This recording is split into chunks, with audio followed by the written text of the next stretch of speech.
Yeah.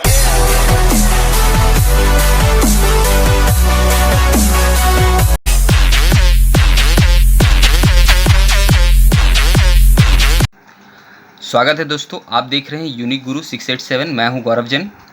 आपसे request है कि वीडियो को लास्ट तक देखिएगा और वीडियो अगर अच्छा लगे तो लाइक कीजिएगा, और अगर हमारे चैनल में नए हैं, अभी तक सब्सक्राइब नहीं किया है तो सब्सक्राइब कीजिए। आज का टॉपिक है हम लोग का merits and demerits of global environment. इससे पहले हम लोग बिजनेस इन्वायरमेंट के 3 वीडियोज़ डाल चुके हैं। पहला है nature and significance of business environment, elements of business environment, और tools and techniques of scanning and monitoring environment. तो ये हमारा मेरिट्स है, डीमेरिट्स है ऑफ ग्लोबल इन्वायरमेंट। तो देखिए, ग्लोबल इन्वायरमेंट होता क्या है। तो the term global environment refers to earth environment to general. अगर साधारण भाषा में बोला जाए तो ग्लोबल इन्वायरमेंट मतलब अर्थ, पूरा अर्थ मतलब पूरा अर्थ का सारा इन्वायरमेंट को हम लोग ले सकते हैं। Many environment issues primarily effect local and national areas. बहुत से इन्वायरमेंट का ऐसा इशूज़ होते हैं जो सिर्फ लोकल लेवल पे काम करते हैं, और बहुत से इशूज़ ऐसे होते हैं जो नेशनल लेवल पे इफेक्ट करते हैं। However global environment factor have broad effect on regions across the globe. मतलब मगर ग्लोबल इन्वायरमेंट जो होता है कि फैक्टर जो होते हैं वो हमारे सभी जगहों पे, ग्लोब के हर जगह में उसका इफेक्ट होता है। एग्जाम्पल के तौर पे, if the planet's temperature rise considerably, ecosystem around the world are affected. तो कहने का मतलब ये है कि अगर हम लोग का प्लैनेट का पूरा का टेम्परेचर कहीं पे भी चेंजेस होती है तो उसका प्रभाव क्या है, पूरा वर्ल्ड में पड़ेगा। अब देखिए, ग्लोबलाइजेशन ये हम लोग का 1991 में इंडिया में लाया गया था। तो ग्लोबलाइजेशन क्या है, ग्लोबल इन्वायरमेंट का एक तो पार्ट है। ग्लोबल इन्वायरमेंट का एक तो पार्ट है। तो जानते हैं ग्लोबलाइजेशन क्या है। Globalisation is the process of integration and interaction among people, companies and government worldwide. तो ग्लोबलाइजेशन क्या होता है, वर्ल्ड में बहुत सारे कंपनीज हैं, कंट्रीज़ हैं, वो एक दूसरे से क्या होते हैं, इंटीग्रेशन होते हैं और इंटरेक्शन होते हैं, एक दूसरे से मिलते हैं, और इंटीग्रेशन होते हैं, एक दूसरे के साथ जुड़ जाते हैं। मतलब इसमें होता क्या है कि एक कंट्री का पीपल दूसरे कंट्री में जाके अपना वर्क कर सकता है, या दूसरे कंट्री का पीपल भी उस कंट्री में आके वर्क कर सकते हैं, और अपना सामान एक कंट्री से दूसरे कंट्री में बेचा जा सकता है, या दूसरे कंट्री से भी सामान अपना मंगाया जा सकता है। Globalisation has grown due to advances in transportation and communication technology with the growth of international trade ideas and culture. तो ग्लोबलाइजेशन हमारा क्यों बढ़ा, क्योंकि ट्रांसपोर्टेशन में एडवांसमेंट हुई, ट्रांसपोर्टेशन बढ़ी, तभी ना हम पूरे वर्ल्ड में सामान भेज पा रहे हैं, कम्युनिकेट उनसे बातचीत कर पा रहे हैं, ऑर्डर ले पा रहे हैं या ऑर्डर दे पा रहे हैं। टेक्नोलॉजी विद द ग्रोथ, अच्छा टेक्नोलॉजी में विस्तार हुआ तभी ये सारी चीज़ें हुई। इंटरनेशनल ट्रेड का आइडियाज़ और कल्चर में बढ़ने के कारण हमारा ग्लोबलाइजेशन को लाना पड़ा। ठीक है, तो इसके कुछ मेरिट्स हैं, यानी कुछ खासियत है। इसको हम ग्लोबलाइजेशन का भी खासियत बोल सकते हैं, या हमारा ग्लोबल इन्वायरमेंट का भी खासियत बोल सकते हैं, क्योंकि ग्लोबलाइजेशन भी ग्लोबल इन्वायरमेंट का एक तो पार्ट है। तो पहला एडवांटेज ये है, फॉरेन एक्सचेंज अर्निंग्स। कोई भी कंट्री को क्या है, फॉरेन करेंसी उसको मिल पाती है। कैसे मिल पाती है, देखिए, दूसरे कंट्री में अगर वो सामान बेचेगा तो उसको अपनी करेंसी तो नहीं मिलेगी ना। जैसे मान लेते हैं इंडिया ही अपना सामान बाहर में कहीं बेचेगा तो उसको रुपया थोड़ी मिलेगा, उसको मिलेगा डॉलर। तो डॉलर कहाँ का करेंसी है, फॉरेन का करेंसी है, इंडिया का करेंसी तो है ही नहीं। तो कोई भी कंट्री फॉरेन करेंसी को गेन कर सकता है, क्योंकि कैसे, अपना सामान को या सर्विस को दूसरे कंट्री को बेचकर। बेटर यूटिलाइजेशन ऑफ रिसोर्सेस, जो भी हमारा रिसोर्स है उसकी हम अच्छी तरीके से यूटिलाइज कर पाते हैं, यूज़ कर पाते हैं। देखिए,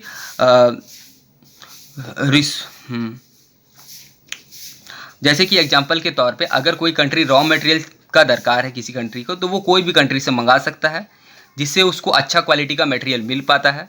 तो यहाँ पे बहुत अच्छी तरीके से हम रिसोर्सेज को क्या कर पा रहे हैं, यूज़ कर पा रहे हैं। हमको जैसा रॉ मटेरियल का दरकार है हम वैसा मटेरियल मंगा सकते हैं, और बहुत अच्छे से सामान को बना पाते हैं। Improving growth prospects and employ potential. अब देखिए, ग्रोथ को ध्यान में रख सकते हैं, उसके हिसाब से काम कर सकते हैं, और एम्प्लॉय पोटेंशियल, और अपना एम्प्लॉय का पोटेंशियल को बढ़ा सकते हैं, उनका काम करने की क्षमता को बढ़ा सकते हैं। Employ can get training and improvement in any place. अब देखिए, एम्प्लॉय क्या है, कहीं पे भी काम कर सकता है, कहीं पे भी वो ट्रेनिंग पा सकता है, अपना आपको बढ़ा सकता है of the world which provide better training, कहीं पे भी जहाँ पे उसको अच्छी ट्रेनिंग मिलती हो। And can work any country where he or she get high remuneration. और कहीं पे भी काम कर सकता है जहाँ उसको ज़्यादा रेम्यूनरेशन मिल रही हो, ज़्यादा तनख्वाह मिल रहा हो, एंड गुड वर्किंग कंडीशन, और जहाँ पे काम करने का माहौल अच्छा हो, टू अचीव मैक्सिमम ग्रोथ, ताकि वो ज़्यादा से ज़्यादा उनका क्या हो सके, ग्रोथ हो सके। फिर नेक्स्ट है हमारा इंक्रीज स्टैंडर्ड ऑफ लिविंग। लोगों का रहन सहन का तरीका क्या हो जाता है, बढ़ जाता है, उसका स्टैंडर्ड बढ़ जाता है। A country can consume those goods which what is cannot produce, so their standard of living can increase. अब देखिए कोई कंट्री क्या है, वो उस तरह का प्रोडक्ट को भी कंज्यूम कर सकती है, यूज़ कर सकती है जो चीज़ वहाँ पे बनती ही नहीं हो, तो इससे लोगों का रहन सहन का लेवल क्या होता है, बढ़ता है। प्रोस्पेक्ट्स ऑफ हाई प्रॉफिट, ज़्यादा प्रॉफिट कर सकते हैं। देखिए कोई भी इंटरप्राइज ज़्यादा सेल कर सकता है क्योंकि वो बहुत क्वांटिटी में बना के बेच सकता है पूरे वर्ल्ड में, जिससे उसको ज़्यादा प्रॉफिट हो सकता है। प्रोस्पेक्टस फॉर ग्रोथ, आगे बढ़ने में, ग्रोथ करने में मदद करता है। ग्लोबल इन्वायरमेंट क्या है, ये बढ़ने में मदद करता है क्योंकि कोई भी आइडिया और टेक्नोलॉजी इसमें कोई भी कंट्री में आती है, हाँ कोई भी कंट्री क्रिएट करता है तो वो टेक्नोलॉजी उस कंट्री में भी आ जाती है जिस कंट्री में वो काम करते हैं। क्योंकि बोलते हैं ना, लोग देखा देखी सीखते हैं। तो मान लेते हैं कोई कंट्री अच्छा कोई टेक्नोलॉजी में इम्प्रूव किया, तो वो टेक्नोलॉजी बाकी वर्ल्ड की बाकी लोगों को भी पता चलती है, क्योंकि वो काम सिर्फ अपने कंट्री में नहीं करता है, वर्ल्ड के सभी कंट्रियों में करता है। तो वो टेक्नोलॉजी की जानकारी वर्ल्ड में सभी कंट्री को होती है, तो इससे टेक्नोलॉजी बहुत तेज़ी से बढ़ती है और ज़्यादा प्रोडक्शन हो पाता है और टेक्नोलॉजी का भी विस्तार ज़्यादा तेज़ी से हो पाता है।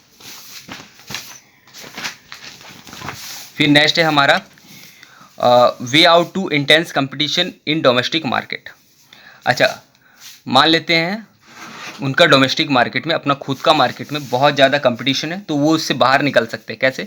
If any firm faces heavy competition in their domestic market, अगर कोई फार्म बहुत ज़्यादा कंपटीशन फेस कर रहा है अपने मार्केट में, तो वो फार्म क्या कर सकता है, उस जगह से निकलकर बाकी जगह भी काम कर सकता है। मतलब अपने सामान को सिर्फ अपने एरिया में नहीं, वर्ल्ड के कहीं पे भी बेच सकता है। तो जहाँ पे कंपटीशन कम है वहाँ पे वो अपना सामान आसानी से बेचकर प्रॉफिट कर सकता है और अपने बिजनेस को ग्रोथ कर सकता है। इंक्रीज्ड कैपेसिटी यूटिलाइजेशन, काम करने की क्षमता क्या हो जाती है, उनकी बढ़ जाती है। क्योंकि देखिए वो कहीं भी से भी इंपोर्ट कर सकता है सामान को और कहीं पे भी बेच सकता है, ज़्यादा बेच सकता है, क्योंकि अपनी कंट्री में अकेले एक कंट्री में बेचने की जगह वो वर्ल्ड के सभी कंट्रियों में बेच रहा है, तो वो ज़्यादा बना सकता है और रिसोर्स का अच्छी तरीके से यूज़ कर सकता है। Heavy price fluctuation are control, देखिए प्राइस फ्लक्चुएशन, प्राइस में चेंजेस कम बेसी जो होता है बहुत ज़्यादा को वो कंट्रोल कर सकता है। जैसे कि कंट्री क्या है, सिर्फ अपना खुद का मार्केट पे अगर डिपेंड रहता है, तो अगर वहाँ के प्रोडक्शन पे डिस्टर्ब होती है तो प्रोडक्ट की शॉर्टेज बहुत ज़्यादा हो जाती है, सप्लाई बहुत कम हो जाता है डिमांड की तुलना पे, तो प्राइस प्रोडक्ट के बहुत तेज़ी से बढ़ते हैं। इस सिचुएशन से वो निकल कैसे सकता है कि वो अगर उसको दरकार है वो सामान, वो अपना कंट्री में अगर प्रोड्यूस नहीं हो रहा है तो बाहर के कंट्री से मंगा के उस ज़रूरत को पूरी कर सकता है, मतलब जो सप्लाई की कमी है उसको पूरा कर सकता है, जिससे बहुत ज़्यादा प्राइस में फ्लक्चुएशन नहीं होती है। जैसे कि एग्जांपल के तौर पे आप देखते हैं इंडिया में लहसुन प्याज का दाम सीजनली बढ़ जाता है, तो गवर्नमेंट उसको कंट्रोल करने के लिए क्या करती है, यहाँ प्राइस का प्रोडक्ट प्याज लहसुन का प्याज दाम यहाँ पे क्यों बढ़ जाते हैं, क्योंकि यहाँ पे वो प्रोडक्ट की शॉर्टेज हो जाती है, सप्लाई कम हो जाती है। तो उसको पूरा करने के लिए गवर्नमेंट क्या करती है कि प्याज बाहर कंट्री से इंपोर्ट कर लेती है बहुत हद तक, जिससे कुछ हद तक प्राइस को क्या किया जा सके, कंट्रोल किया जा सके। तो प्राइस फ्लक्चुएशन तो होता ही है मगर उतना ज़्यादा नहीं होता है, ठीक है।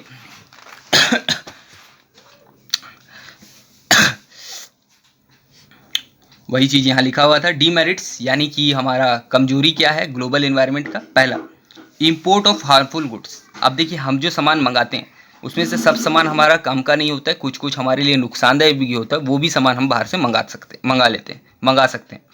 देखिए by global environment every country also importing some harmful goods such as drugs, alcohol, tobacco products. देखिए ये इसका एक कमजोरी है कि बहुत सा खराब चीज़ भी हम बाहर से मंगा लेते हैं। जैसे कि ग्लोबल इन्वायरमेंट में क्या होता है, कंपनी बहुत सा हार्मफुल प्रोडक्ट भी मंगाती है, जैसे कि ड्रग, अल्कोहल, टबाको से जुड़ी हुई प्रोडक्ट। एग्जॉस्ट रिसोर्स को बहुत ज़्यादा निकालती है, उसका बहुत गलत तरीके से यूज़ करती है। जैसे कि आप देख रहे हैं पेट्रोल डीजल जिस कंट्री में होता है वो बहुत ज़्यादा पेट्रोल डीजल निकाल रहा है, जहाँ पे लोहा पत्थर होता है वो लोहा बहुत ज़्यादा निकालता है और पूरे वर्ल्ड की ज़रूरतों को पूरा करता है। तो देखिए ये सब जो नेचुरल रिसोर्सेज हैं ये हर समय अवेलेबल नहीं रहेगा, ज़रूरत से ज़्यादा निकालने पे हो सकता है एक समय ऐसा आए जब वो प्रोडक्ट हमको अवेलेबल नहीं हो अर्थ में, ठीक है। तो when we start exploiting we utilise resource much faster and over utilisation of resources. देखिए हम लोग बहुत तेज़ी से एक्सपोर्ट करते हैं, इसलिए हम बहुत ज़्यादा निकालते हैं रिसोर्सेज को, और जिससे क्या है कि हो सकता है वो रिसोर्स कंट्री में ख़त्म हो जाए। Delay in delivery of goods, सामान पहुंचाने में देरी हो सकता है। क्यों? क्योंकि एक कंट्री से दूसरे कंट्री में भेजा जाता है। मान लेते हैं हमें कोई सामान दरकार है, वो अगर हम बाहर से मंगा रहे हैं तो वो आने में काफ़ी समय लग जाएगा, क्योंकि हमारे डिस्टेंस क्या है, एक कंट्री से दूसरे कंट्री का बहुत ज़्यादा है, इसलिए यहाँ पे सामान पहुँचने में देरी हो सकती है। ये भी एक कमजोरी है। फिर है हम लोग का लैंग्वेज बैरियर। लैंग्वेज बैरियर मतलब क्या है? अलग अलग कंट्री का अलग अलग लैंग्वेज होता है, जिससे कम्युनिकेट करना एक कंट्री को दूसरे कंट्री से बहुत दिक्कत आता है। तो कम्युनिकेट करने में दिक्कत आने के कारण ट्रेड करने में भी बहुत दिक्कत आती है, बिजनेस करने में भी बहुत दिक्कत आती है। Purpose of problem of transport, अब एक कंट्री से दूसरे कंट्री में भेजना भी मुश्किल होता है, क्योंकि कोई भी सामान जो भेजे जाती है या तो वो एयर के द्वारा भेजा जाता है या वाटर के द्वारा, हवा के द्वारा, हवाई जहाज़ के द्वारा, या स्टीमर वगैरह जहाज़ के द्वारा भेजा जाता है। इफ़ द वेदर, अगर मान लेते हैं मौसम अच्छा नहीं है तो उस समय पे हमको सामान भेजना बहुत ही मुश्किल होता है या मंगाना बहुत ही मुश्किल होता है। डिफरेंट करेंसी, अलग अलग कंट्री का क्या होता है, अलग अलग करेंसी होता है। तो हमको अगर कोई भी सामान खरीदना है तो वह हम अपने करेंसी में खरीद नहीं सकते, और बेचेंगे भी तो हम अपनी करेंसी में बेच नहीं सकते। तो सबसे पहले क्या होता है, हमें क्या करना पड़ता है, अगर कोई सामान खरीदना है तो हम क्या करते हैं, पहले अपनी करेंसी को डॉलर में कन्वर्ट करते हैं, फिर उस डॉलर से उसे खरीदते हैं। या किसी को भी हम सामान बेचते हैं तो वो हमें रुपीज़ में पैसा नहीं मिलता, हमें किस में मिलता है, डॉलर में। फिर हम बाद में चाहे तो उसको रुपीज़ में कन्वर्ट कर सकते हैं, या चाहे तो डॉलर में भी रख सकते हैं। फिर नेक्स्ट है सेफ्टी रीजन।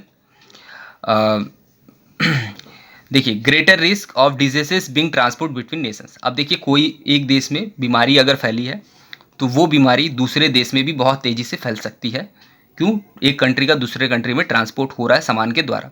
जैसे कि आप देख रहे हैं ग्लोबलाइजेशन के कारण अभी के समय पे कोरोना वायरस फैला हुआ है, तो वो पूरे वर्ल्ड के सभी कंट्रीज़ में क्या हो चुका है, फैल चुका है। तो ये सेफ्टी रीज़न के हिसाब से ये क्या एक तो डीमेरिट्स है, ठीक है। हायर स्ट्रक्चरल अनएम्प्लॉयमेंट, बहुत सारे लोग क्या हो जाते हैं, बेरोजगार हो जाते हैं।